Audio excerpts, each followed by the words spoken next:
Assalamualaikum warahmatullahi wabarakatuh. Alhamdulillah nahmaduhu wa nasta'inuhu wa nastahdihi wa nastaghfiruh wa nu'minu bihi wa natawakkalu alayhi wa na'udzu billahi min shururi anfusina wa min sayyiati a'malina. May yahdihillahu fala mudilla lahu wa may yudlil fala hadiya lahu. Ashhadu an la ilaha illallah wahdahu la sharika lahu وأن محمدا عبده ورسوله المبعوث رحمة للعالمين أرسل الله بشيرا ونذيرا بين يدي الساعة فأدى الأمانة وبلغ الرسالة ونصح الأمة وجاهد في الله حق جهاده اللهم صل وسلم وبارك على حبيبنا وشفيعنا وزهرنا وقدوتنا وأسوتنا محمد الرحمة المهدى والنعمة المسدى وعلى آله وصحبه ومن تبعه ونصره ولا أما بعد. Yang dihormati Tuan Imam, Tuan Bilal, pengurusi dan jawatan Kuala Surau, tuan-tuan haji, puan hajah, muslimin muslimat yang dirahmati di Allah Subhanahu wa taala sekalian. Alhamdulillah, kita ucap syukur kepada Allah Subhanahu wa taala kerana pada malam ini Allah Subhanahu wa taala mengizinkan kita untuk kita bersama dan menyambung pembacaan kitab kita. Dan pada bersama kita malam ni Abang Sakroji. Abang Sakroji ni dia selalu ikut kuliah saya dekat belah Puchong, belah Bangi. Ni first time dia datang kat sini. Dia biasa ikut kuliah saya. Banyak video-video kat YouTube pun Abang Sakroji tadi sentiasa dia. Ni baru dia sampai kat sini hari ni. Kau boleh tahu sini susah bagi. Baik. Pada yang ada kitab kita di muka surat 25 25 muka surat 25 iaitu pada menyatakan bab musyrik. Pada kuliah kita yang lepas kita telah sebut berkaitan dengan ciri-ciri munafik, dan hari ini kita masuk dalam bab musyrik. Musyrik iaitu orang yang menyekutukan Allah Subhanahu wa taala. Musyrik dia datang dengan syaraka, sebab tu syarikat. Syarikat tu apa dalam bahasa Arab ni? Kenapa dia panggil syarikat? Adakah orang menggerakkan syarikat tu orang? Syarikat ni ramai. Itu dia panggil syarikat. Dia ada yang ramai juga. Itu istilah dia. Musyrik ni maksudnya ramai, ada sekutu. Kalau kita kata dalam bahasa Arab, kongsi. Kita kata kongsi ni ramai. Syarik ma'u. Syarik ma'u. Maksudnya kongsi yang ramai. Syarik tu. Syarik tu kongsi yang ramai. Jadi musyrik ni maknanya dia menjadikan ada sekutu bagi Allah Ta'ala. Itu maksud musyrik. Kerana dalam akidah Allah Ta'ala adalah Esa satu, dia tak boleh kongsi. Tuhan dia tak boleh berkongsi. Tuhan dia mesti satu saja. Dan bila ada banyak, itu datang istilah orang musyrik, orang yang menyekutukan Allah Subhanahu wa taala dengan suatu yang lain. Baik, surat 25 orang yang mempercayai suatu itu lebih berkuasa daripada Allah dikenali sebagai musyrik. Dia lebih bergantung harap kepada kuasa lain selain meminta daripada Allah Subhanahu wa taala. Jadi ciri-ciri orang musyrik pertama, dia rasa ada kuasa lain yang boleh membantu dia selain daripada Allah Subhanahu wa taala. Sedangkan kita Nabi SAW ajar dalam keadaan apa sekalipun, walaupun Nabi kata cari tali kasut, walaupun Nabi kata cari garam, mana benda-benda kecil kan, minta tolong pada Allah Subhanahu wa taala. Dan kalau benda kecil minta tolong pada Allah Ta'ala, benda besar lagi minta tolong pada Allah Ta'ala. Sebab tu apa yang diajar oleh para ulama, bila kita ada masalah, kita solat mengadu kepada Allah Subhanahu Wa Taala. Kita yakin insya-Allah Allah Taala boleh tolong. Takkan ada yang boleh menyelesaikan masalah kecuali Allah Subhanahu Wa Taala. Jadi apa-apa mesti minta tolong Allah. Tapi ada orang yang dia bila ada masalah, nak sembuh sakit ke, nak ada hajat keperluan ke apa, dia akan minta selain daripada Allah Taala. Jadi syirik ni.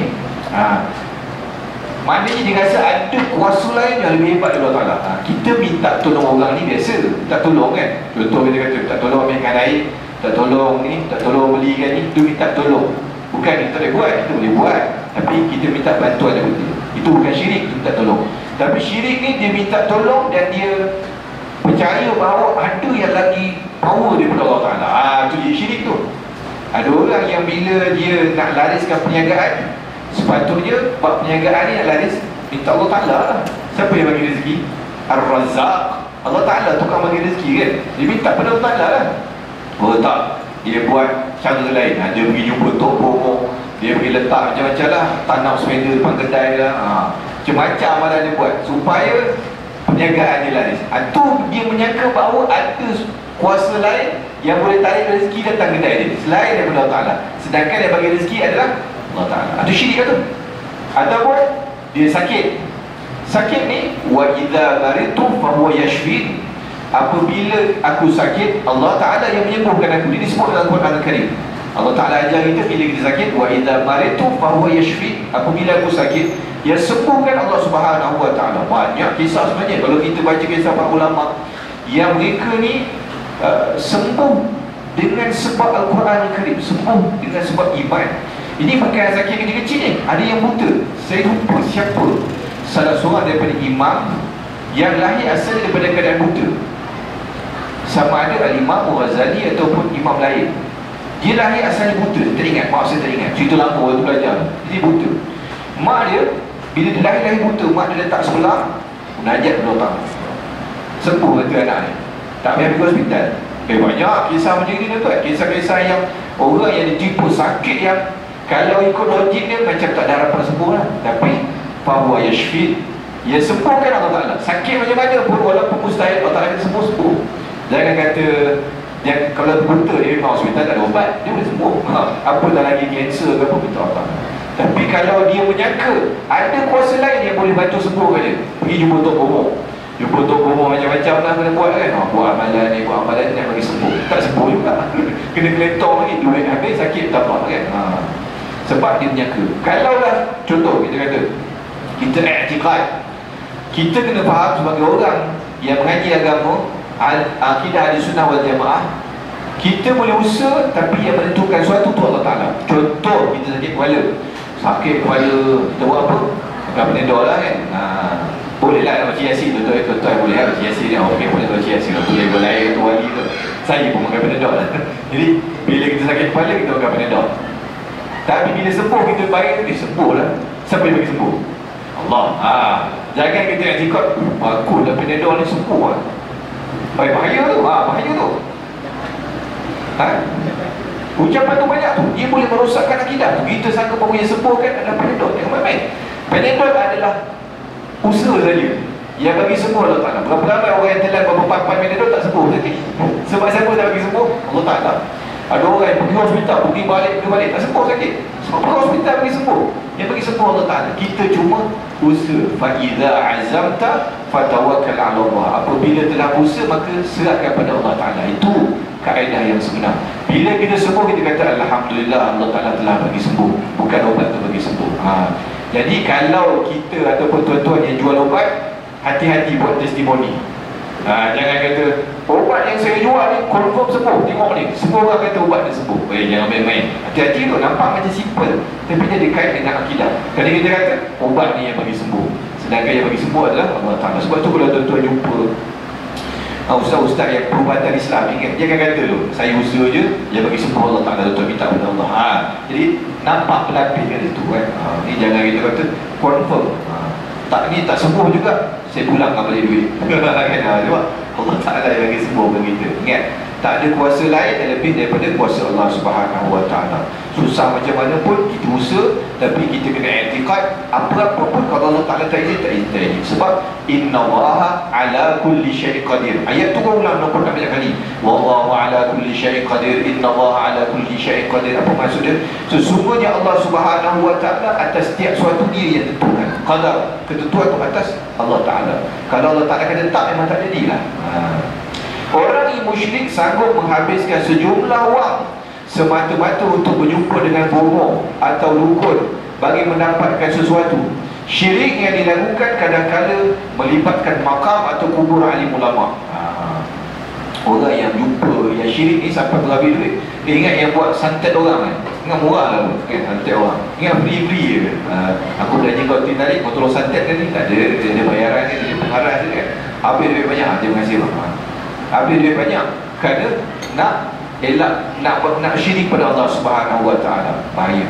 Okey. Ataupun kadang-kadang benda yang berkaitan syirik ni bukan dia jumpa bomoh je, sampai melibatkan makam atau kubur alim ulama. Ni permainan syaitan. Itu kena hati-hati. Syaitan ni dia pandai menyesatkan orang. Kadang-kadang dia berlapis dengan agama. Pergi jumpa Tok Bomo, Jadi tutup umur ni bagus bagi rupiah. Start baca ayat Quran, lepas tu dia senyap. Mula-mula jelas Alhamdulillah Rabbil Alamin Ar-Rahman Nabi itu ayat tu tak tahu dia baca apa tu. Itu bahaya. Dia kata baca Fatihah je dia dengar. Kalau tuan-tuan pergi perubatan Islam yang betul, tuan-tuan akan dengar dia baca ayat Quran dan berdawah sampai habis. Apabila dia tak ada sembuh pula tak keluar pula kan. Tak ada. Yang tu jadi kadang-kadang ada permainan syaitan. Ataupun dia kata nak sembuhkan ni kena pergi dekat kubur wali, kena ambil tanah dia letak dalam bekas nanti, tu letak sunlight sikit untuk mandi dia kata kubur wali kan. Benda-benda tu boleh jadi syirik pada Allah Subhanahu Wa Taala. Kita kubur orang yang soleh, kita memang dituntut untuk datang ziarah sebagai kita ingat orang ni soleh, orang ni dulu banyak ilmu besar jasa daripada agama. Kita datang baca doa kepada dia, bukan minta doa dia, dan doa kepada dia, hormat, jaga adab-adab. Mudah-mudahan kita pun soleh macam dia juga, ataupun anak kita pun soleh macam dia juga, mudah-mudahan. Tapi kalau datang kubur orang, minta nombor ekor ke apa semua, itu syirik kan. Dia pergi duduk depan kubur, baca ayat keperluan dia dekat kubur, ingat dia syirik pada Allah Subhanahu Wa Taala. Tak boleh.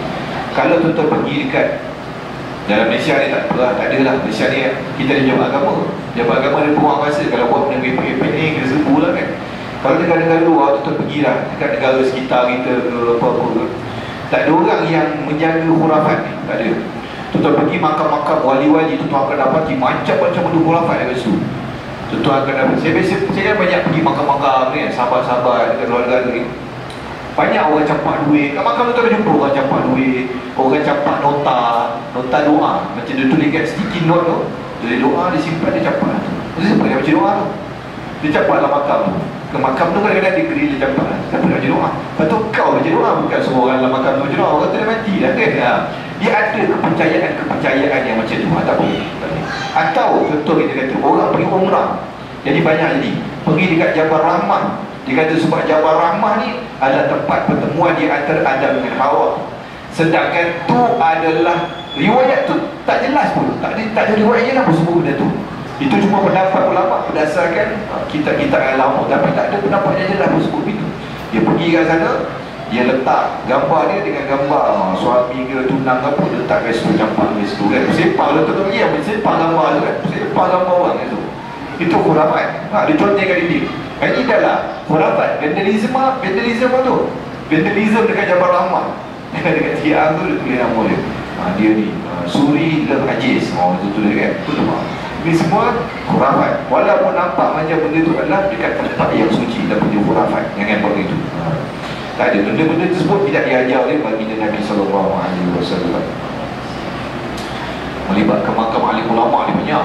Sebab tu ada kumpulan yang selalu pergi pulau besar. Dia pun hati-hati kan.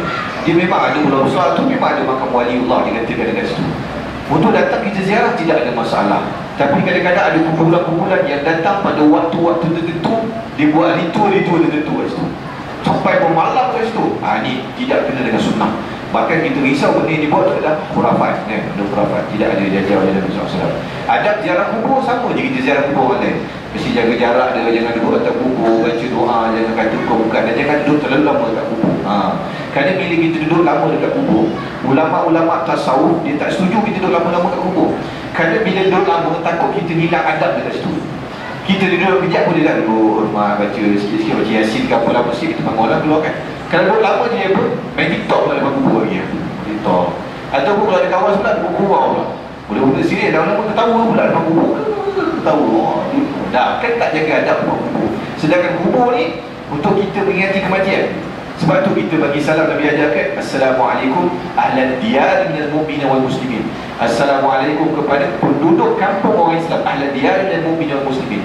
Wa inna insyaallah bikum lahiqun, sallallahu alaihi wa sallam. Dan insya-Allah tak lama lagi kami akan bersama dengan kamu. Tujuannya apa? Supaya ingat aku ni tak lama lagi aku masuk ke kampung juga kan. Ingat tu.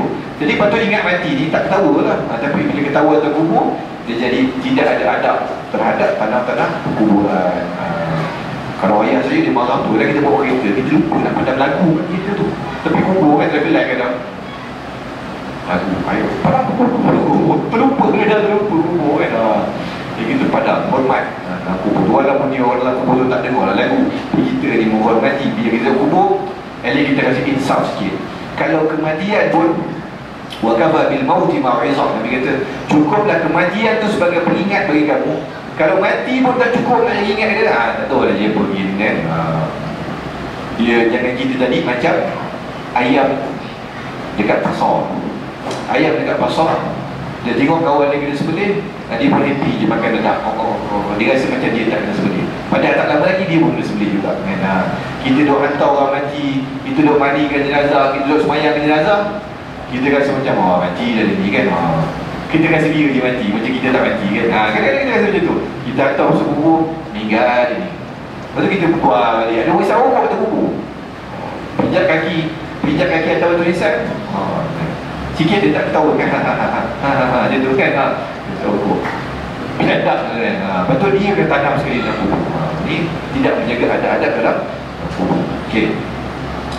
Syirik terbahagi kepada dua. Yang ni pun kita telah baca dalam kitab kita sebelum, tapi kita baca sekali lalu lah. Iaitu pertama syirik akbar. Syirik akbar ni adalah syirik yang besar.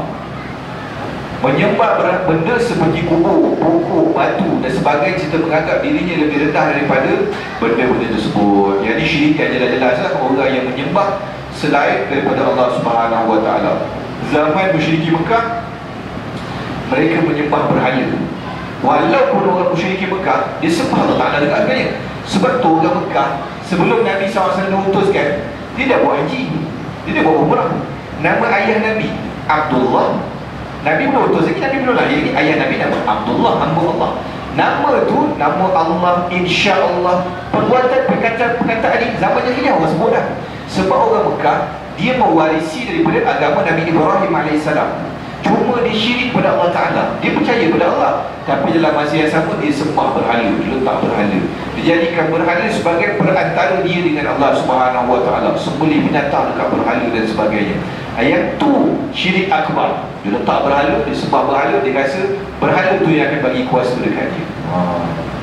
Cerita berhala ni daripada zaman Nabi Ibrahim AS. Kan Nabi Ibrahim ni, bapa dia tukang jual berhala. Azar. Qala Ibrahim li abihi Azar atattakhidhu asnaman alihah. Nama ayah Nabi Ibrahim Azar.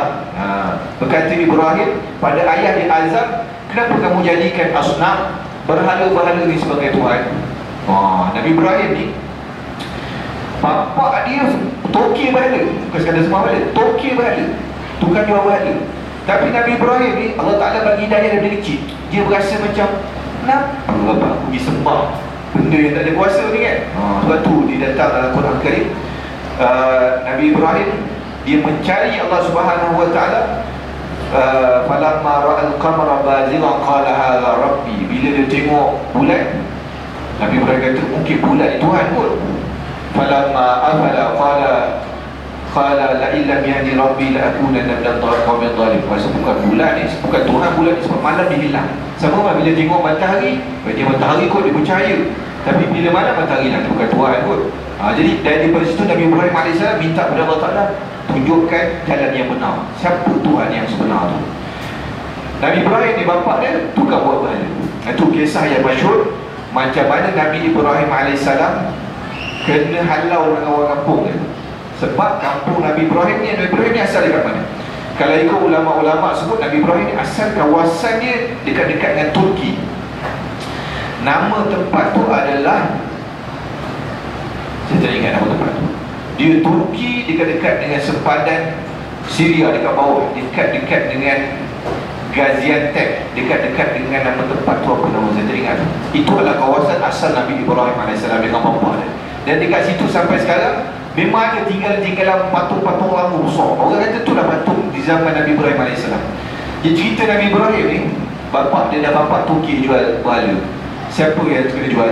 Nabi Ibrahim lah kena jual. Tapi bila sampai turn Nabi Ibrahim jual, Nabi Ibrahim jual macam mana? Orang kampung, yang ni ada berhala yang pekak, buta, bisu, yang tak boleh buat apa-apa ni, yang tak bergerak apa-apa ni, kau dah beli-belilah. Nabi Ibrahim dia jual gitu. Bila habis, bapak dia tanya, ada orang jual lagi? Tak ada orang nak beli lagi. Kenapa? Dan dia punya promosi macam tu, memang tak ada orang beli kan. Dan Nabi Ibrahim ni, dia punya kemuncak dia buat macam mana?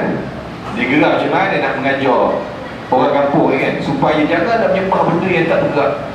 Dia malam-malam dia ambil tukul lusa, dia kapak dalam tu sebut kapak dia pergi hancur ke bahala-bahala kecil. Kemudian dia tinggalkan bahala besar, tak hancur, dia letak kapak tu kat bahala besar.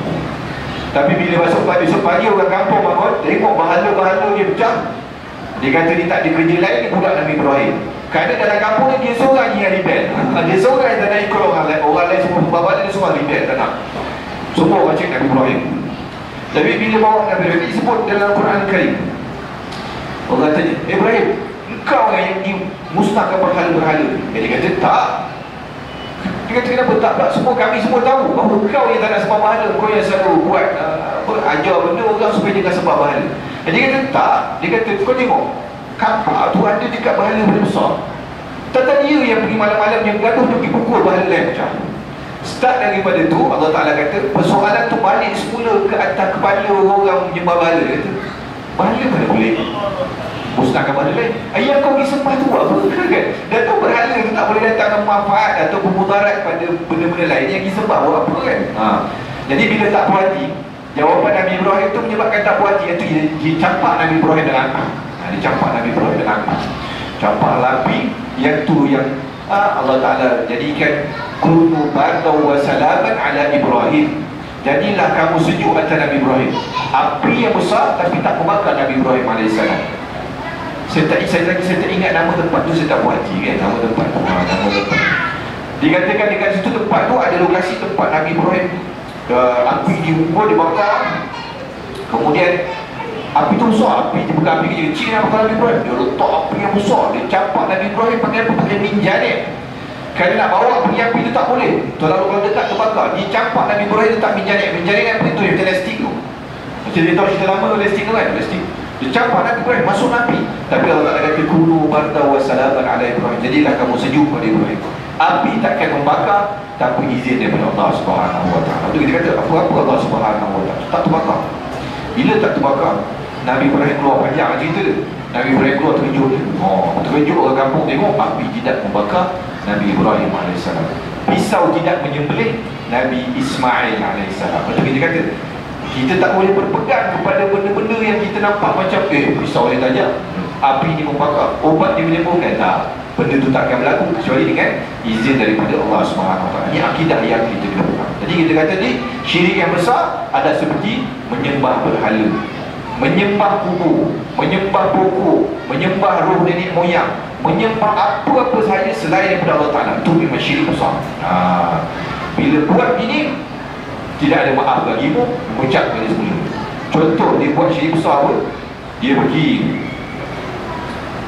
gereja, dia tengok orang mau menyanyi-menyanyi, dia pun menyanyi sama baca buku lain. Kafir, menyanyi kafir. Tidak. Kenapa buat itu agama orang lain?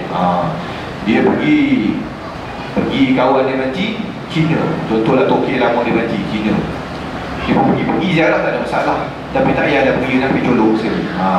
Dia berpakai sekali, dia berpakai gitu lah tau, contoh sekali. Itu tak ada syirik yang buat main tu. Itulah agama tak boleh buat. Atau ini zaman-zaman kita ni Christmas ni kan, waktu Christmas ni dia beria pakai jadi Santa Claus pula kan. Jadi Santa Claus tu pakai tanduk usaha terkepala ni, dia buat benda gitu ni kan. Itu melambangkan agama lain, tak payah buat lah itu boleh jadi syirik yang besar, yang main-main. Pokok, batu dan sebagainya, serta menganggap dirinya lebih rendah daripada benda-benda tersebut. Contoh kita kata ada yang menyembah lembu, kita tahu ada yang menyembah lembu. Bila menyembah lembu, mana dia akan buat ramai dengan lembu ni. Bila buat ini syirik kepada lembu tersebut, tak boleh. Seperti mana orang Mesir dulu. Orang Mesir ketika awal-awal Islam menguasai Mesir, orang Mesir dia ada ritual beratus tahun, mungkin beribu tahun, iaitulah setiap tahun mereka akan sembelih seorang anak dara dekat Sungai Nil. Saya pernah cerita dulu. Setiap tahun dia akan sembelih seorang anak dara dekat Sungai Nil. Sebab bagi mereka Sungai Nil adalah sumber kehidupan orang Mesir, sumber cocok tanam, binatang-binatang, kehidupan seharian, pengangkutan, semua guna Sungai Nil. Jadi dia percaya Sungai Nil ni berkuasa, kena sembelih orang masuk tu, sembelih anak dara betul. Jadi bila Islam berkuasa, tak boleh dia buat benda itu syirik. Amr bin Al-As, sahabat Nabi yang pada waktu zaman Sayyidina Umar yang jadi gubernur kat Mesir, tak pernah. Dia tak boleh sembelih ni. Jadi bila tak sembelih, Allah Ta'ala uji. Bila tak sembelih, Bila tak semelit, Islam pegang tak semelit, sungai dia kering. Sungai dia kering. Kemudian orang mesti jumpa Amr bin As. Dia kata, tengok, dulu kami buat setiap tahun, sungai Nil ada. Sekarang Islam datang, tak bagi kami sembelih anak dara dekat sungai Nil. Dah tak ada air dah. Macam mana ni? Amr bin As kata, tak boleh, Islam tak pernah macam tu. Tahan 2 bulan, 3 bulan. Akhirnya bila dah 3 bulan tak ada air, orang-orang boleh nak mengamuk dah. Amr bin As ni kembali, dia kata, macam mana ni? Dia bertulis satu surat pada Sayyidina Umar Al-Khattab radhiyallahu anhu. Sayyidina Umar ni khalifah dulu kat Madinah, tulis surat. Mengadulah orang Mesir dulu buat ada ritual ni apa semua. Ni syirik tak boleh buat, Islam tak ada benar kan. Jadi pening pada nak selesaikan macam mana? Tak bagi sungai ni, bagi buat syirik. Itu yang Sayyidina Umar. Surat sampai Sayyidina Umar, Sayyidina Umar baca, Sayyidina Umar balas balik. Hantar balik 2 helai. Satu kepada Amr bin As, lampiran belakang tu kepada sungai Nil. Sayyidina Umar kata, bahasa ringkas dia, kau bawa surat ni pergi jumpa, pergi kat sungai Nil, kau baca, kau campak sungai Nil. Antara kandungan surat Sayyidina Umar kata, Amr bin As baca, dia kata, selepas puji Allah Ta'ala, dia kata, wahai sungai Nil, kalau kamu mengalir kerana kekuatan kamu, kekuasaan kamu, kamu tak payah mengalir. Tapi kalau kamu mengalir dengan izin Allah Ta'ala, lebih baik kamu mengalir. Amr bin As baca, lipat surat, campak sungai Nil, mengalir sungai Nil. Tapi dia kata, karamah dia orang hebat-hebat dengannya orang lain. Kita tak buat macam tu lah, tak jadilah kan. Tuan-tuan tiba-tiba kata empangan kering, kita pun jatuh kuasa surau Al-Makmur, hantar surau, baca surat dekat pangan batu ke mana kan. Tak dapat. Tuan-tuan terkejut dengan tu pun tak naik. Jangan buat besar, tak jadi. Itu karamah yang Allah Ta'ala beri kan. Macam orang dulu-dulu yang ada karamah begitu, orang yang saleh. Macam Imam Abu Hanifah, dia tengah mengajar kuliah macam ni, ngajar kuliah, ada orang datang. Begitu, ya Abu Hanifah, ada orang kena rasuk dengan syaitan, dia kata boleh tak tolong? Imam Abu Hanifah kata dengan ngajar, kau pergi ambil selipar aku, bawa pergi orang tu, bawa kirim selipar, jin keluar tuan-tuan, jin keluar. Kita ustaz baca separuh Quran, jin tak keluar-keluar kan. Ada duduk kat sini kan, sini saya kuliah, habis kuliah, siapa abang ikut saya kan, haji ikut saya kan, luar kita nak atas kan. Sampai ada tu jin tak tegur kat saya, dia kata, ustaz ni, kita nak ustaz yang TV tu. Jin pun demand tuan. Nak ustaz selebriti, dia tak nak ustaz sebelah cantik kan, nak ustaz selebriti. Jin pun nak ustaz selebriti tu. Imam Abu Hanifah kat sini tu saya kata dah, siapa ikut saya tu kan. Imam Abu Hanifah punya tersipar je, jin keluar.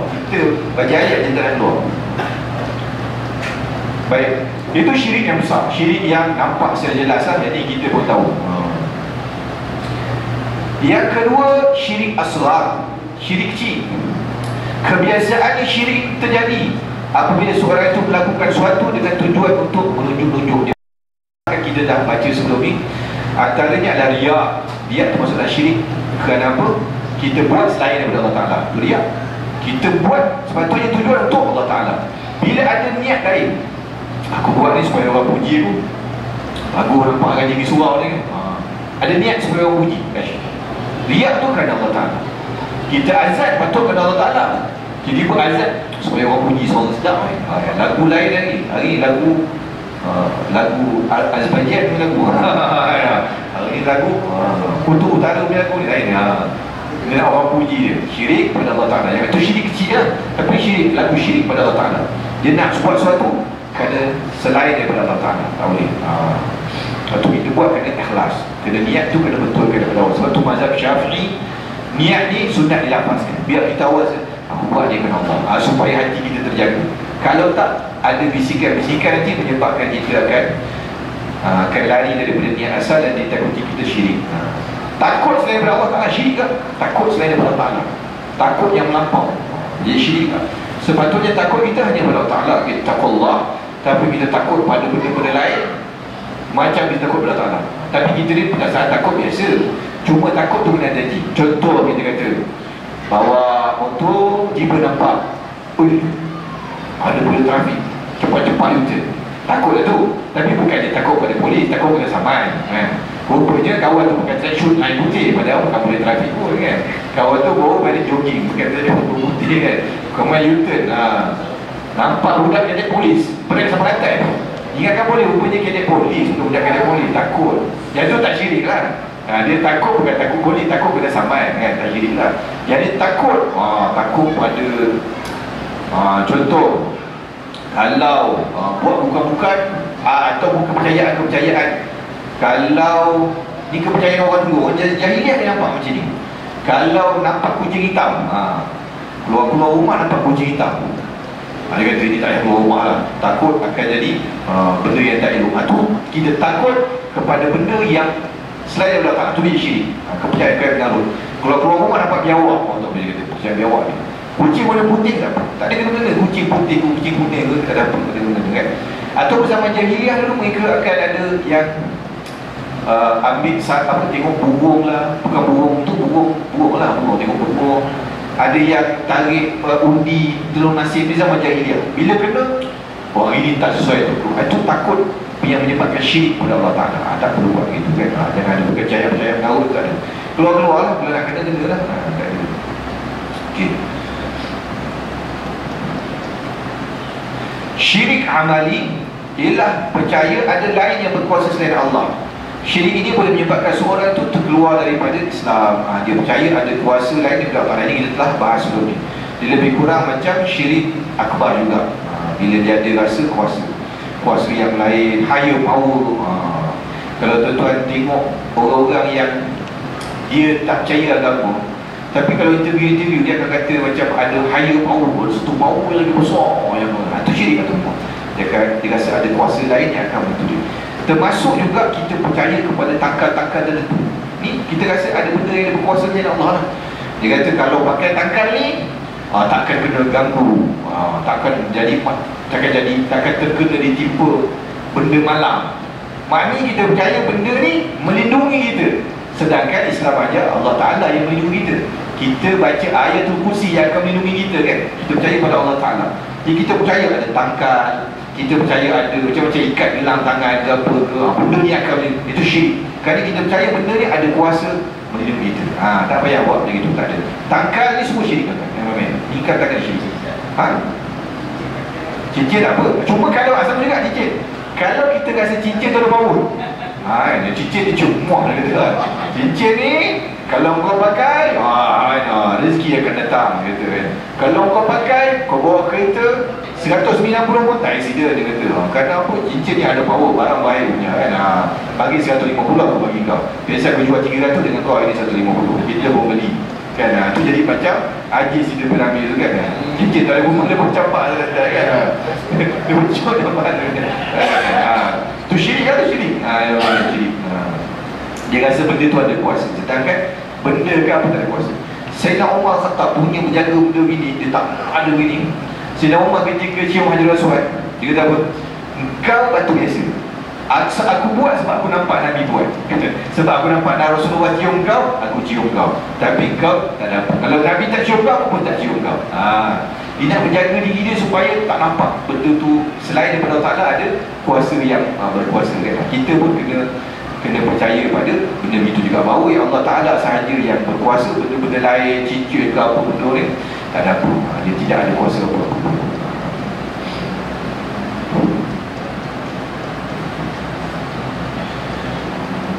Baik, kufur yang seterusnya. Tadi kufur bawah ni, okay. Ini syirik tadi, okay. Kita masuk kepada kafir. Orang yang menidakkan keesaan Allah, kenabian Nabi, utusan Allah, serta mengingkari segala syariatnya, dianggap sebagai kafir. Mereka ini samalah seperti orang yang tidak mahu beriman dengan ajaran Islam. Ini kafir ya. Dalam kitab, cuba tuan-tuan tengok mana kitab yang sebut non-Muslim. Beritahu je. Tak ada, semua sebut kafir. Istilah dia kafir, dia tak ada. Memang ada. Kafir ni bukan kasar, memang istilah dia. Istilah dia maksud dia tu kafir. Orang yang tidak beriman, tak percaya pada Allah Subhanahu Wa Taala. Dia bukan kasar. Macam babi dengan khinzir kan. Babi lah, dia memang babi kan. Tak nak kata dia mestilah ada babi. Tak kasar lah. Dia kata babi kasar, khinzir lembut sikit, ada bunyi Arab sikit. Dia kata sama je lah, sama je. Okay. Orang yang tak percaya kepada Allah Ta'ala, mengingkari Rasul, syariat dia kafir. Itu dah silah dia kan. Nak jadi orang tak kafir, beriman daripada Allah. beriman pada Rasul, beriman pada Islam kan? Percaya pada ikut syariat Islam baru jadi orang yang beriman. Tapi kalau tak percaya, Islam dia kafir lah. Islam yang kafir. Itu senang kita dah faham dalam berita cerita panjang. Mereka ini samalah orang yang tak mau beriman dengan ajaran Islam. Sama juga kafir ni adalah orang yang menafikan ajaran Islam pun jadi kafir juga. Dia menafikan. Yang kita sebut sebelum ni bahawa orang yang buat dosa tapi dia tahu benda tu memang dosa, memang haram, itu tak kafir. Dia cuma berdosa dan dia boleh jadi fasik saja. Paling kuat dia jadi fasik. Tapi kalau orang tu dia buat dosa, zina ni makruh je dia kata, makruh pula dia tukar daripada haram jadi halal, itu jadi kafir kerana dia menafikan.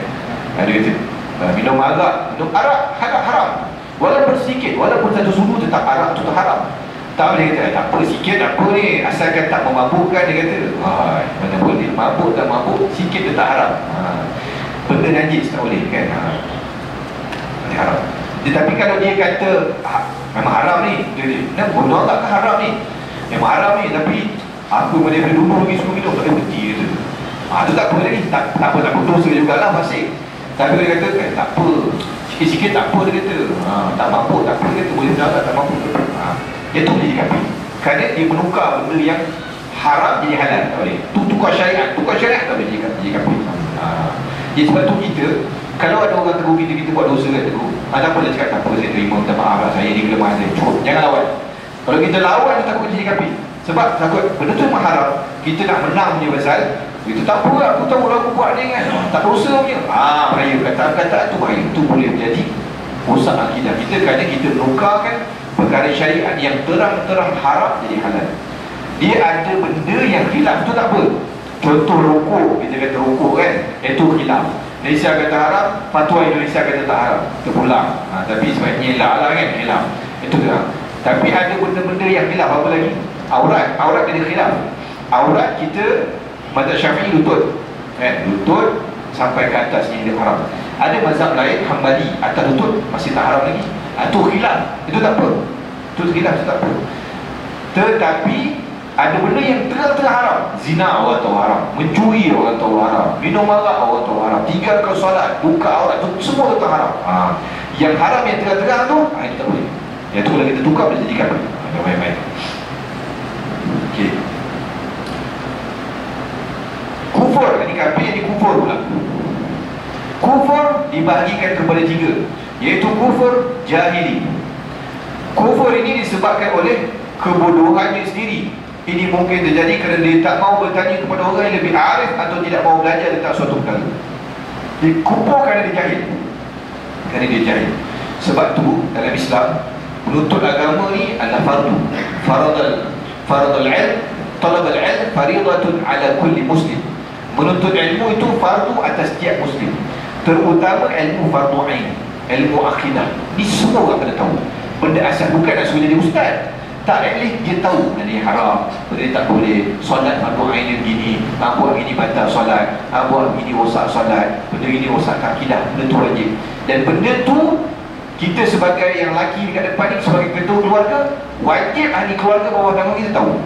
Anak, isteri, kalau kita ada adik perempuan tu, semua wajib tahu agama bawah kita. Kalau mereka tak tahu agama, benda-benda asas ni, kita tak ajar mereka, atau kita tak ada kemampuan nak ajar, kita tak hantar mereka pergi belajar. Kita, kalau mereka ni jahil, kita akan dipersoalkan oleh Allah Subhanahu Wa Taala. Sebab dia satu kefarduan. Bukan suruh sampai boleh bercakap bahasa Arab, bukan boleh suruh buka Quran, baca hadis, tak. At least benda asas tahu. Kenal Allah, kenal Nabi, kenal sifat Allah, benda-benda asas, benda syirik, benda kufur, dia tahu asas. Inilah sebab tu kalau kita tak boleh nak mengajar, ajak anak isteri kita turun baca ilmu, biar sama-sama faham kan. Kita tak mampu nak mengajar, ajak anak isteri duduk biar faham sama-sama. Kalau tak, dia takut jadi masuk kategori yang kita baca ni kufur disebabkan dia jahil, sebab tak belajar, sebab tak tahu. Ada ke tidak? Ada, tuan-tuan. Ramai saya jumpa orang yang kita tengok kehidupan dia, tengok kadang-kadang terdetik air kita, kenapa dia macam ini ya? Kita pelik sebab kita tak duduk dalam suasana dia, kita dibesarkan dengan suasana lain. Kenapa dia macam gini ya? Cakap macam gini, buat benda gini, macam tak ada agama. Bila kita bersepah, memang bukan dia tak ada agama, tapi memang dia tak faham langsung agama. Sebab keluarga dia tak amalkan agama, ayah dia tak pernah solat dekat rumah. Dia memang tak tahu dia tu macam level Allah, tuan. Walaupun dia tu Islam, layu daripada kecil, tapi kalau tuan berbual dengan dia, Kita kata macam dia baru masuk Islam 2 minggu, dia punya jahil tu. Ada yang macam itu tuan. Sebab dia jahil. Jadi kalau dia buat benda-benda kufur, dia buat benda-benda syirik, disebabkan kejahilan dia. Ini kata kufur jahili kita ni. Ada orang yang dia tak tahu batasan-batasan ni, dia pergi majlis orang-orang kafir, dia pun buat sekali benda-benda yang kufur, ataupun dia bercakap satu perkara yang boleh menyebabkan kekufuran, itu sebab dia jahil. Orang ini kena ajar, dia ajar, faham agama, kita tegur, jahil. Tapi orang yang sebabkan jahilan ni, katakanlah dia jahil, macam kita lah, kita bukannya yang tahu-tahu semua benda. Kadang-kadang kita tak tahu, kita terbuat. Dah lama kita faham dah slow down kan, kita bagi slow down. Waktu muda dia tak tinggal slow down. Waktu muda dia orang huru-hara sana sini apa semua kan, surah pun tak dapat tidur kan. Tapi dah slow down, duduk dalam surau, dengar kuliah waktu ni, dulu aku buat benda tak betul ni, jahil ni. Dulu aku pakai tangkal lagi, jahil ni. Dulu aku pergi jumpa bomo, ikut dari aku ni, jahil. Itu tak perlu dimaafkan oleh Allah Subhanahu Wa Taala sebab atas kejahilan kita. Kan? Kan kita banyak je benda buat pintu kan, kita jahil. Kita tak tahu. Sebab kita bukannya lahir-lahir tu pandai, bukan lahir tu alim tu kan. Ni kena belajar, jadi tak apa. Jadi kita ada anak, kita kena pastikan anak-anak kita daripada awal faham agama. Saya ada kawan-kawan yang memang macam tengok bapak dia ni, saya kawan dia macam-macam kan. Kalau tengok kawan-kawan dia ni, macam tengok raya tak macam orang kan. Dia dah rambut dia macam pontianak, tak apa. Tapi dia bagus, anak tu sekolah agama. Dia tahu dia tak boleh nak ajar agama ke anak dia, dia tak nak dia sekolah agama. Bagus, sebab dia nak bagi anak dia faham agama. Dia mungkin hidup dalam kejahilan, tapi dia tak nak anak dia pun jahil agama macam dia kan. Okey. Ataupun dia jadi kerana tak nak tanya pada orang lebih arif. Allah Ta'ala sebut fas'alu ala dzikri in kuntum la ta'lamun. Tanya orang lagi tahu kalau kamu tak tahu. Kita tak tahu semua benda. Kita manusia, ilmu kita terhad. Kita ingat, kita tak tahu semua benda. Bahkan dalam agama, contohnya ulama', dia ada pembahagian ulama'. Ulama' tafsir dia satu khas, ulama' hadis dia satu khas, ulama' fiqah dia satu khas, ulama' tasawuf dia satu khas. Kalau tuan-tuan tanya ilmu hadis pada ulama' tafsir, dia mungkin tak boleh nak bagi jawapan yang spesifik, sebab bukan bidang kepakaran dia. Di bidang dia Quran. Kalau orang tanya hadis, ulama' hadis, dia tuan-tuan tanya benda-benda berkaitan dengan perubatan Islam, suruh dia rawat orang, mungkin dia tak pandai sebab kita ada. Kita kena faham tu benda. Ustaz dia tak tahu semua benda tuan. Kadang-kadang orang bila tahu ustaz, dia ingat ustaz dia segala benda tahu. Kena sampuk panggil ustaz, mati panggil ustaz, semua ingat ustaz dia semua tahu. Tak, ustaz tahu semua benda. Macam saya, kalau tuan-tuan tanya saya faraid, bab faraid 3 tu saya memang kelemahan saya. Saya memang bab nombor-nombor dia saya mampu sikit. 2/3 dia mati ganti dia, tu saya mampu sikit. Hari tu ada orang tanya saya, dia kata, itu ustaz yang bagi saya bagi tu saya penyelesaian faraid. Saya buat gigi dia, itu bukan saya, confirm bukan saya. Sebab saya tahu, saya memang tak boleh buat gigi dia, confirm bukan saya. Betul lah kan? Jadi bila kita kata kita tak tahu semua benda, maka pasti ada benda yang tak tahu tu kena tanya orang lain lah kan? Mana mungkin seorang yang pakar repair komputer boleh repair kereta juga. Dia belajar dulu kena repair komputer, kita atau kereta repair kereta. Boleh kita tak boleh repair ni kata. Likut kan? Kawan tu lagi yang kena selemak, kita suruh repair komputer anak kita. Anak saya tu balik universiti cuti dia, komputer dia rosak, boleh tak akak repair? Saya tengok akak ngaji buat dia selemak, tak ada kaitan buat dia selemak dengan repair komputer kan. Jadi benda tu kita kena, bila tak tahu satu benda, tanya orang. Tak tahu agama, tanya ustaz. Tak tahu repair kereta, kita tanya mekanik. Tak tahu apa benda, tanya orang. Beragama jangan pandai-pandai. Bila tak tahu, tanya ustaz lah. Tanya ustaz, jangan tanya Google. Google ni jawapan dia betul-betul kan. Dia ada kaedah, tapi ini untuk orang yang mengaji agama. Dia adalah kaedah, dia ada panggil maktabah syamilah, dia ada maktabah waqfiyah. Dia tu memang kitab-kitab yang di scan masuk lampu khas. Dia ada kaedah cari baca, nak cari tu pun ada kaedah belajar, nak cari bahas dia pun tu. Tu ada jaga dia tak. Tapi kalau setakat tuan-tuan Google dalam bahasa Melayu, tu jawapan dia belum tentu tepat. Daripada blogspot tuan ambil, tu bahaya. Tanya tak faham, tanya agama. Kerana kita jangan buat benda disebabkan kejahilan, takut jadi kufur gitu buat benda tu kan. Okey.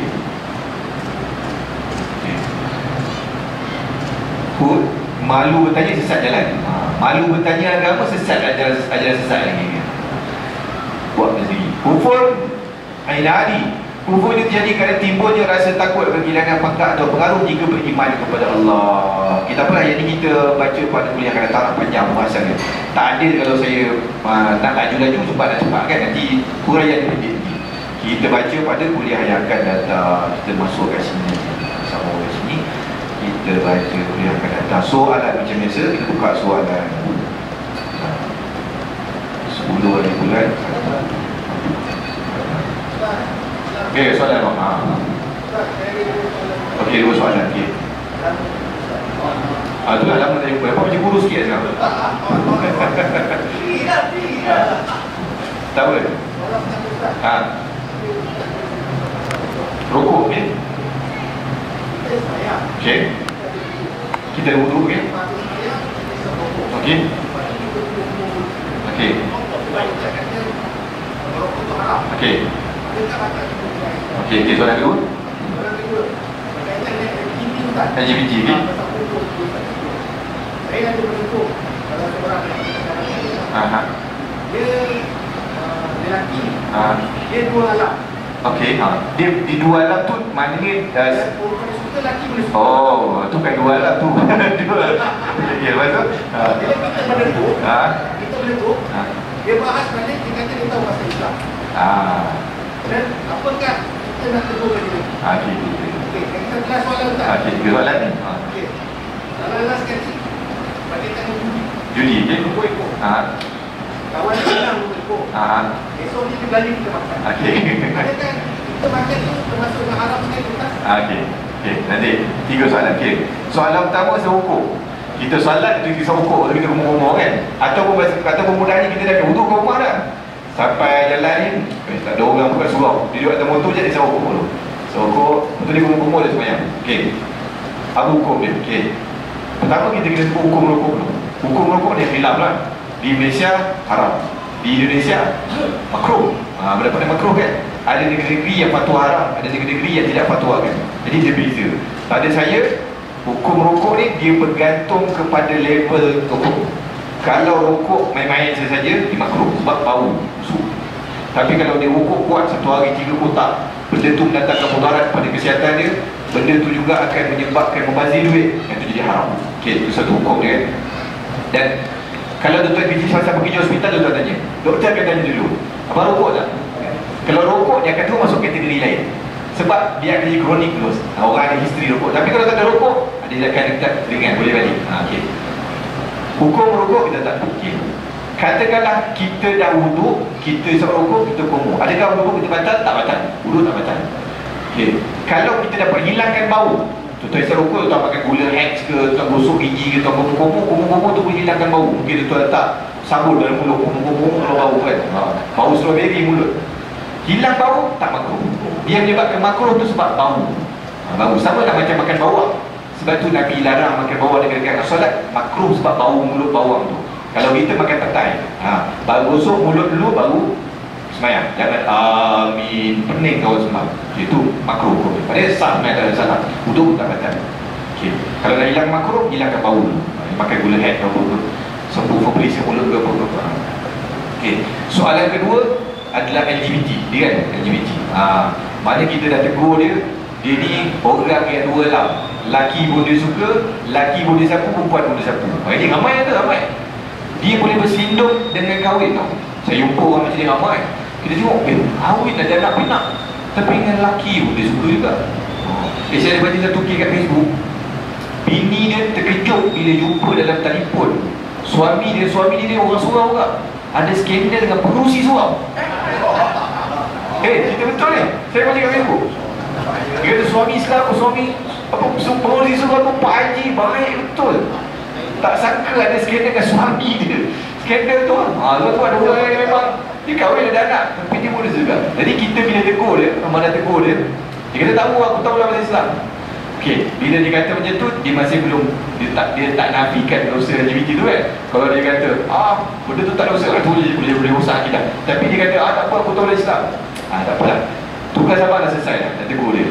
Tegur selesai. Yang tu diri Allah Subhanahu Wa Taala. Tapi tanggungjawab kita kena tegur tau. Kita kalau orang buat dosa, kita kena tegur. Lepas dia tak nak terima, itu dia dengan Allah Subhanahu Wa Taala. Soalan ketiga, judi. Mana kawan kita menang sport toto 4D, grand prize lebih besar. Tiba-tiba dia belanja kita nasi Arab. Dia kata, ini aku nak belanja nasi Arab makan. Kita pun makan nasi Arab, kenyang, alhamdulillah. Baca doa sama-sama, makan, doa. Habis buat alhamdulillah. Okay. Soal situasi pertama, kita tak tahu pun duit tu dia judi. Itu tak ada masalah. Hukum haram tu tak sampai ke kita, tak dosa. Tak tahu. Kalau tahu haram kalau tahu haram, kita pun tahu kawan ni, kita tahu cerita lah kan, kawan aku ni orang cerita dia baru menang nombor ekor. Dia pun duit banyak, dia pun nak belanja kita makan. Elakkan makan dengan dia. Elak belanja Kentucky, belanja Nandos, belanja macam-macam kan. Ayam mahal-mahal kan. Elak kan. Kita pun tahu kebarakalian tinggi duit tu daripada judi. Elak kan. Tapi kalau tak tahu, kita tak dosa. Cuma walaupun tak tahu tak dosa, tapi dia tak ada kesan pada kita. Kesan tu menyebabkan kita payah nak ibadat. Ada satu kisah di zaman Imam Abu Hanifah. Ada orang mengatakan kepada Abu Hanifah, "Ya Abu Hanifah, kambing aku hilang 4 ekor," dia kata, "silap saya. Kambing aku hilang 4 ekor, orang curi." Imam Abu Hanifah kata, dia cari tak jumpa. Dia cari tak jumpa, tak apalah, serah pada Allah Ta'ala, dan jika akhirat tuntutlah pada orang yang curi. Tapi Imam Abu Hanifah, orang mengadu pada dia ada kambing yang dicuri. Ibu Abu Hanifah tak makan kambing selama 2 tahun. Sebab dia takut ada kambing yang dicuri tu, orang jual kat pasar, orang jamu bagi dia makan. Padahal kalau ikut hukum, tak ada salah pun. Bukan dia curi kambing tu. Kambing tu orang dah curi, orang dah jual. Dia pun tak tahu kambing tu betul ke curi. Tapi dia nak menjaga diri dia, jangan sampai termakan kambing yang dia curi. Dia tak makan kambing selama 2 tahun. Kenapa? Possibly, biasanya 2 tahun kambing orang sembelih lah, biasanya kan. Dia 2 tahun dia tak makan kambing. Sampai tahap macam tu nak jaga diri, jangan ada benda syubhat masuk pada diri. Jadi kalau kita tak tahu tak apa. Tapi kalau kita kata kawan aku dia makan game judi, tak payahlah dia belanja. Tak apalah, aku bayar, tak apa. Aku punya aku bayar. Kau pun nak bayar orang lain, tak apa. Aku punya aku bayar. Elakkan, sebab takut ada kesan kepada diri. Macam tu kan. Abang baru lakukan dengan benda ni. Beza dengan bank-bank yang macam sekian sebenarnya dia tak pakai dia dapat duit. Judi, maksudnya judi dengan sijil simpan premier. Bank lah dengan bank-bank yang bagi duit ni. Bank Islam.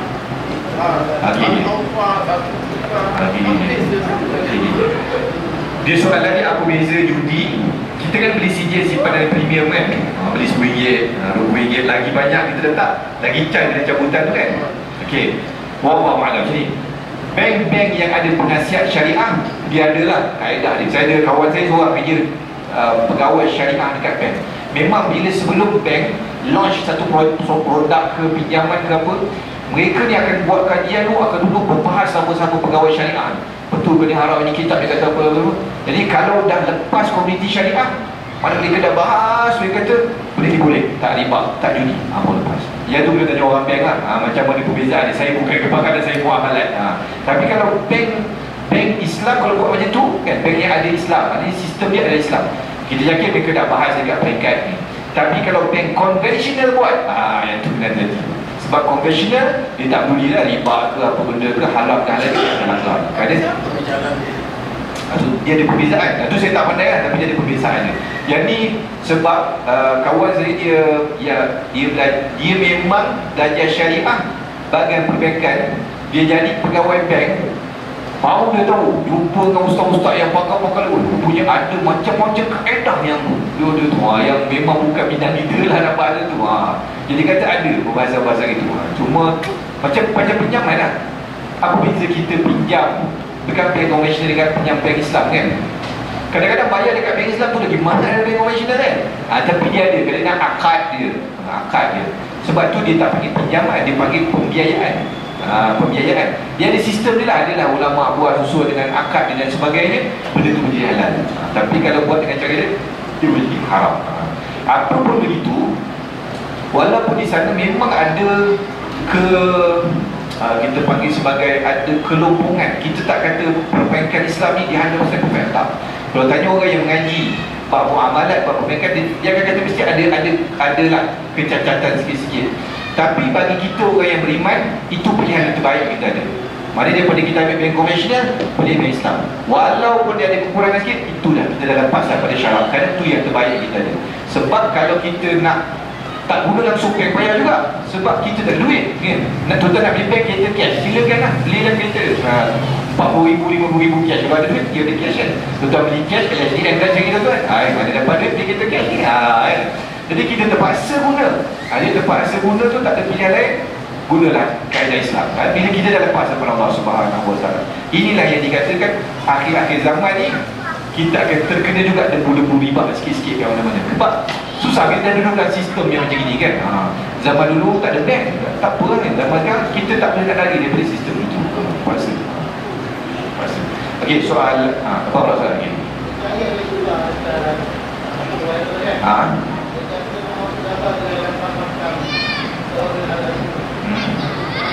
Doa tu Gaza sebab makan salat Nabi.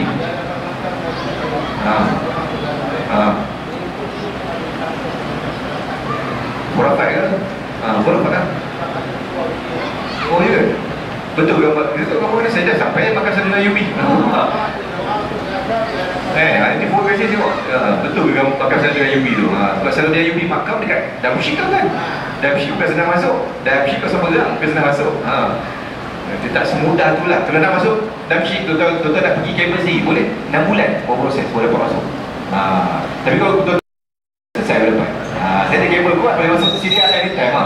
Ada kawan saya nak pergi Syria, dia offer sepupu saya ikut saya tu. Dia kata nak tak, dia uruskan macam mana 6 bulan dia baru dapat. 6 bulan tak apa lah, ikut Ustaz semula je. Tapi kita berhukum tadi, hukum dia khurafat dah. Dia doa bukan dekat kubur, bukan dekat kubur Salahuddin Ayyubi. Walaupun Salahuddin Ayyubi adalah orang yang membebaskan Baitul Maqdis, tapi dia dah mati, zaman dia dah habis. Kita kena minta pada Allah Subhanahu Wa Taala supaya hantar pejuang Islam lain untuk bebaskan. Tak boleh doa kat kubur, bukan daripada sunnah. Kalau nak doa kat kubur, kita mendoakan Salahuddin Ayyubi, itu boleh, tak ada masalah. Tapi kalau kita doa tu minta pada Allah, betul menghadap kiblat, betul dekat Kaabah, bukan dekat makam Salahuddin Ayyubi. Jadi tak betul, itu khurafat. Okey. Kawan saya ada seorang pekerja di Syria. Okey kan?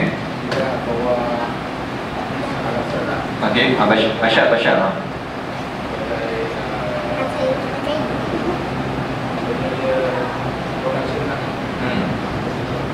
Jadi dia nak macam soalan pemahaman kita sebab dia kan Syiah kan. Okey. Dia dah kerja kat sini belum? Dah kerja. Dia macam ni, Syiah dekat Syria dia minoriti, dia sikit je, dalam 12% je, tak ramai. Sunni lagi yang kat sana masjid okey. Saya pun dekat sana pergi je sembahyang masjid Jumaat, ada apa semua okey, tak ada salah. Ulama-ulama Sunni dia ramai, tak ada salah, okey je. Cuma pemerintah dia dengan sebahagian dia Syiah, tapi majoriti Sunni. Ulama-ulama besar pun ramai daripada Syria. Syekh Ali As-Sabuni, Syekh Syahid Dr. Sayyid Ramadan Al-Buti, Syekh Dr. Wahbah Zuhaili, siapa lagi? Syekh Qurai Merajah. Ramai ulama-ulama besar memang datang daripada Syria, ulama-ulama Sunni daripada Syria. Sebab majoriti orang Sunni adalah orang Syria adalah Sunni, cuma sebahagian kecil. Jadi dekat Syria tak ada masalah pun untuk sembahyang, orang Sunni pun semua dekat kacau pun okey je. Dia cuma yang kalau payah tu negara majoriti Syiah. Kalau kita pergi Iran, kalau kita pergi mana lagi, Lebanon, sebahagian tempat dekat Lebanon, dia payah sikit untuk kita solat sebab kita tak boleh sembahyang cara sunyi dekat dalam masjid Syiah. Dia berbahaya untuk kita, dia akan jadi macam-macam, berbahaya untuk kita. Masjid-masjid yang kena pukul kan sebab Yaman separuh Syiah, separuh Sunni. Houthi tu Syiah, Houthi tu ada Syiah. Yang Sunni ni belah Habib, kawasan Habib dekat Yaman Yaman Selatan, belah Tarim, belah Habib dulu tu kan. Habib tu banyak duduk belah Sunni. Tapi belah sebagian atas dia adalah Syiah. Dulu Yaman ni negara komunis tu. Dia komunis. Lepas daripada tu sekarang dia berpecah jadi dua. Ada kawan saya kata Yaman ada 3 presiden sekarang. Presiden Selatan, Presiden Utara dan satu kawasan dengan presiden. Jadi 3 presiden semua berpecah kalau macam tu sekali. Jadi yang kita tengok berita yang Yaman sekat kapal apa semua tu kan, itu Houthi, dia bukan kerajaan rasmi Yaman, dia kawasan Houthi tu, Syiah. Apa pun kita kata, Alhamdulillah jugalah, terima kasihlah kepada Syiah ni. Sebab nak mengharap yang sunyi yang lain pun tak kita boleh harap kan. Semua menjaga kepentingan masing-masing, takut nak berperang dengan Israel kan.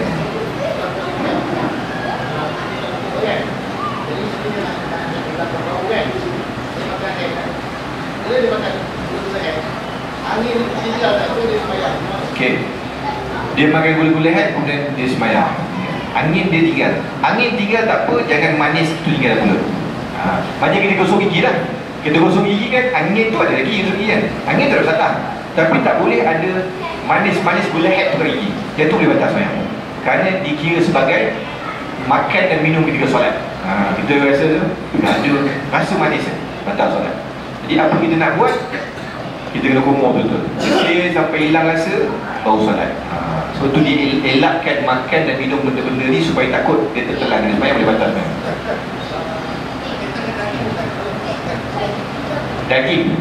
Daging kalau tersekat dekat gigi saja tak batal. Tapi kalau kita korek pakai lidah kita telan, batal.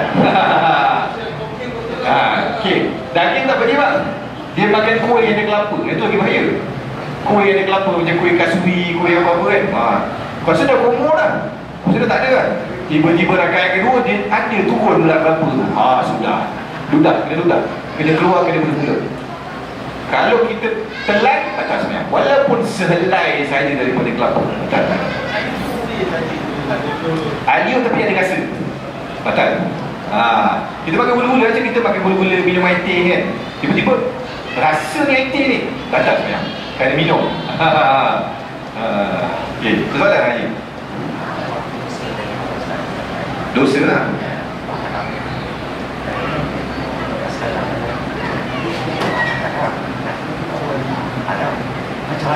Macam mana tu Ustaz? Okey.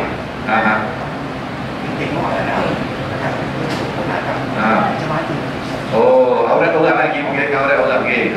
Contoh kita kata kita kerja, betul kita kerja. Ada amoy tempat kerja kita kan. Pakai skirt pendek kan. Kalau amoy tak pula dia punya dosa. Okey. Kita kata ambil contoh macam ni lah. Kita ambil contoh orang Islam yang tak tahu aurat. Okey.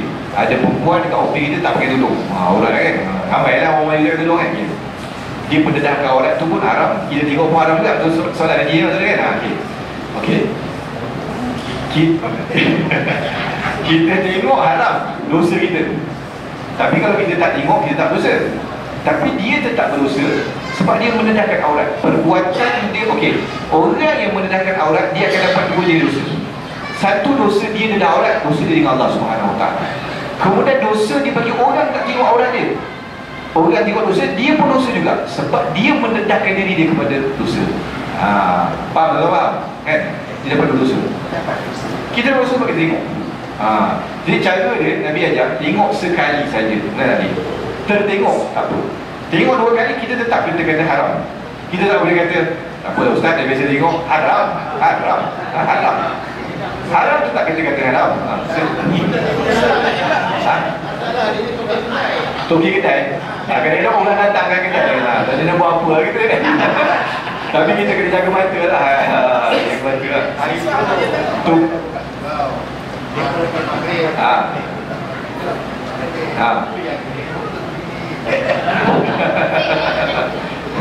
Yang mendedahkan aurat lah. Lepas tu kita kena ingat macam ni lah. Pesan lah dekat anak-anak perempuan kita kan.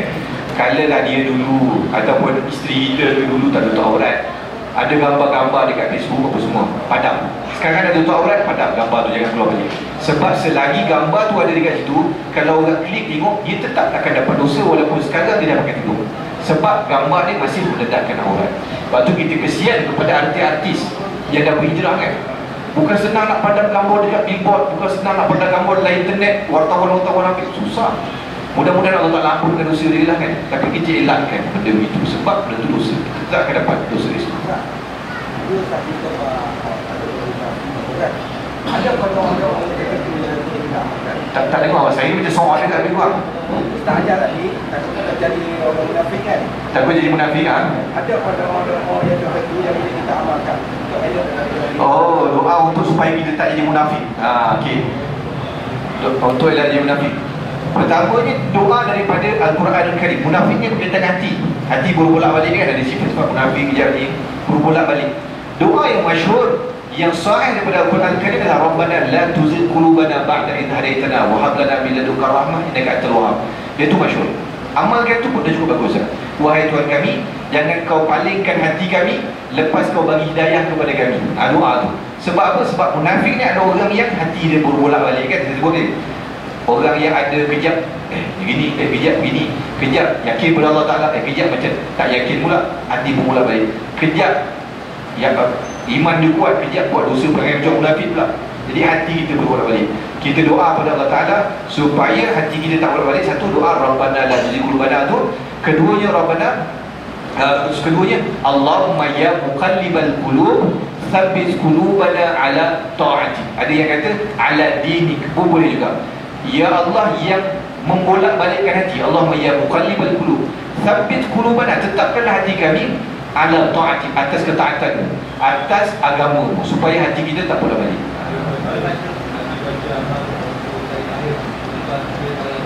Betul. Betul. Doa tu suarit daripada Nabi SAW, ya muqallibal qulub, supaya hati kita tak berbolak-balik. Ya, bila terus soalan panjang ni. Lagi sini. Wudu, okey. Mekah umrah, okey.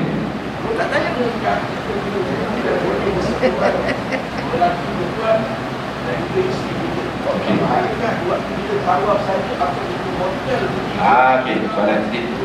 Dekat Mekah, kalau kita pegang kepada pendapat mazhab Syafi'i jumhur, sentuh lagi perempuan batal wudu, sengaja tak sengaja, syahwat tak syahwat, batal wudu. Kalau kita nak pegang ni, bila nak pegang pendapat ni kan? Okay.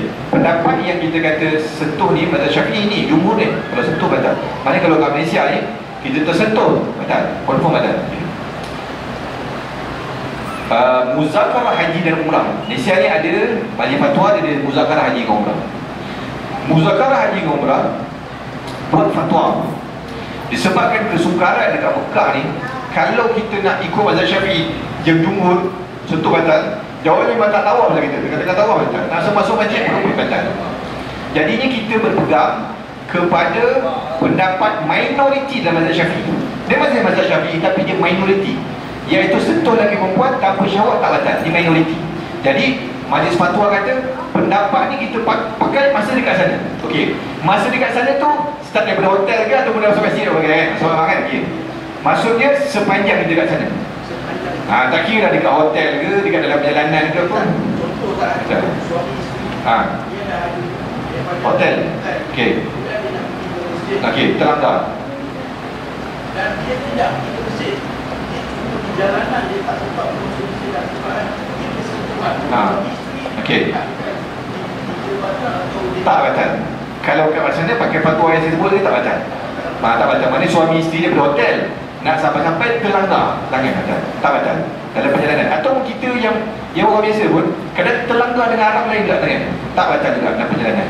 Sebab kita pakai hukum tu terpakai sepanjang kita dekat sana. Sebab ramai orang tu, kita pakai hukum tu sebab ramai orang. Kalau orang tak ramai macam sini jauh-jauh, tak pakai lah hukum tu kan. Tapi sebab kat sana orang turun lift ramai, semua jalan nak lalu kedai ramai kan. Hukum tu terpakai sebab tu. Tapi tersentuh. Jangan pergi mana-mana pegang pipit tangan bini pergi masjid, yang tu memang batal lah. Sebab dengan sengaja. Ini kita tak sengaja kan. Tak kata. Sebab ada kesukaran dekat sana. Tapi kalau kentut atau yang kentut batal. Kentut batal. Kentut batal. Kentut batal, kita ambil spray tu lah yang mudah. Wallahu a'lam. InsyaAllah kita jumpa pada minggu hadapan. Aku lu qauli hadza wa astaghfirullahalazim li wa lakum. Wassalamualaikum warahmatullahi wabarakatuh.